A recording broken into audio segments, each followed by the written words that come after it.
My name's David Goodrich. I'm Managing Director of HexcelPack, and we're in Fletcher, North Carolina, on the way to the plant to see what's going on. So the name of the product is really what I produce out of paper, which is hexagons in these open cells that you can see through, and it's for packaging. So it's HexcelPack. It's interesting though, 10 years ago, I didn't have the impetus to do it based on the plastic pollution as I do now, and understanding how meaningful that is for the environment and getting rid of one-use plastic. Back then, I knew that it was an equivalent product to plastic, but with the new generation, I felt that I could exceed it. How did it feel when you got the breakthrough? Oh, it was, I think I took the day off, actually. It was a long time coming, so enjoyed it.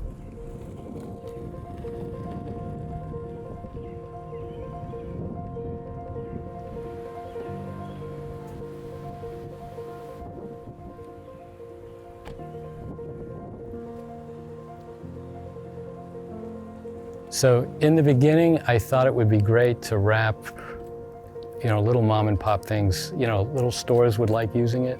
I did not envision an industrial application at all.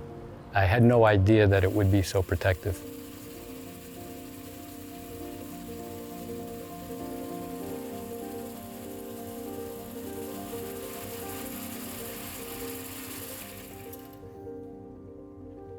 My first attempt at using a piece of paper for wrap was to try to create a slit pattern that would rotate into a hexagonal shape.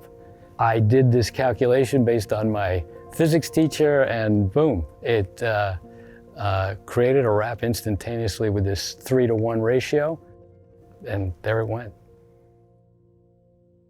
There's about 10 minutes of this euphoria, and then there's a year or two of how do we make the machinery run?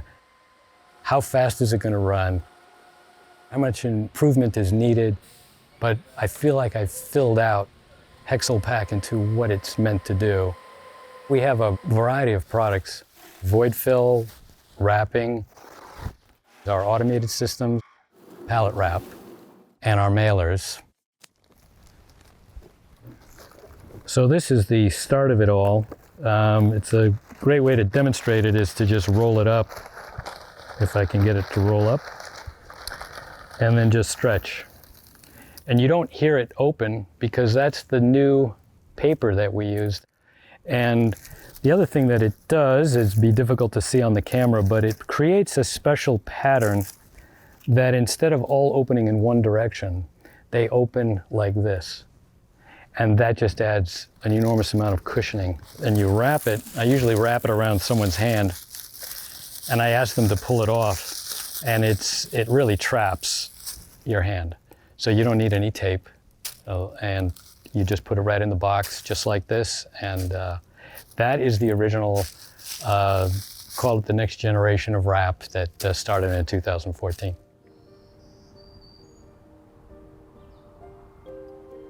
Paper is the most sustainable product on the planet. When you cut a tree down, most people think you're killing the environment, but what's happening is if you plant another tree, you're absorbing carbon again from the atmosphere.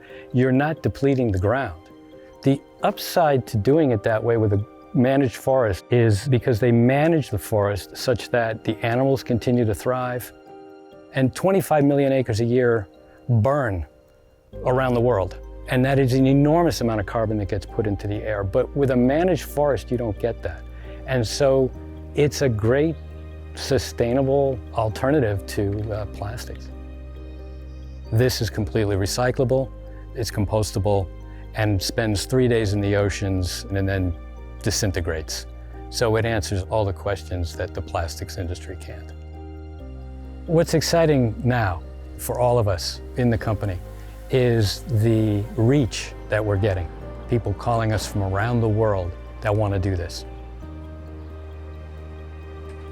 For example, Michael Sherrill, who is a renowned artist in bronze ceramics, is able to use the product. We'll supply it in the box.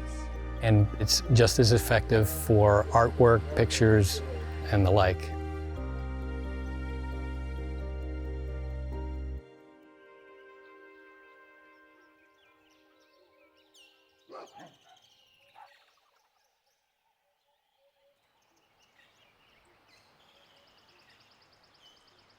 My name is Michael Sherrill, and I'm a maker of shape. I've been doing it since I was a kid. My main three categories I work in my sculpture now would be clay, glass, and bronze.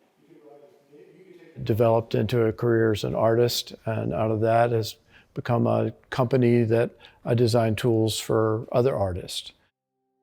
Trying to be an artist humbles you because you realize you're aspiring to something that's godlike. In a very small way, you're trying to create something that's unique and has a quality that's not mundane. I love the description of an artist as someone who his purpose or her purpose is to relieve sensory boredom. And I think that's the way it is for me. I think if I didn't see the world the way I do, I wouldn't be who I am. And I like what I do. I mean, I really do.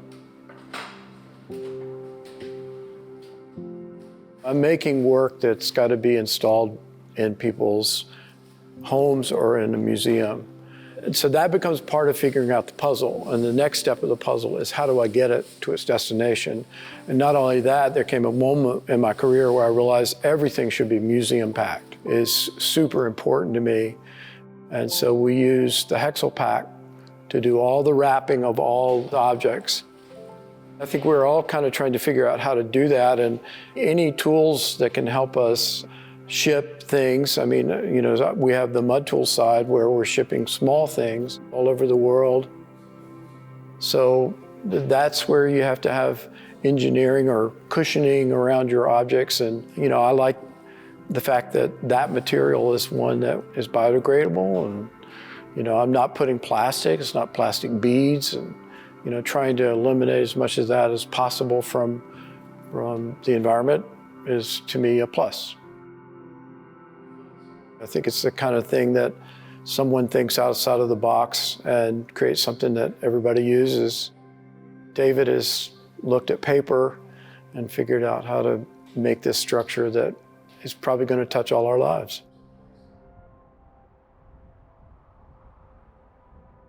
We're replacing about 4 million pounds of plastic that probably end up in the ocean or the landfill. The reason why it's so important to do this as quickly as possible is as plastics end up in the waste stream, they pollute. They have additives that pollute. That needs to go away. And the faster we get paper involved, the better for the environment, for sure. As the world is now becoming mandating to switch to paper, we're right there ready to take it on.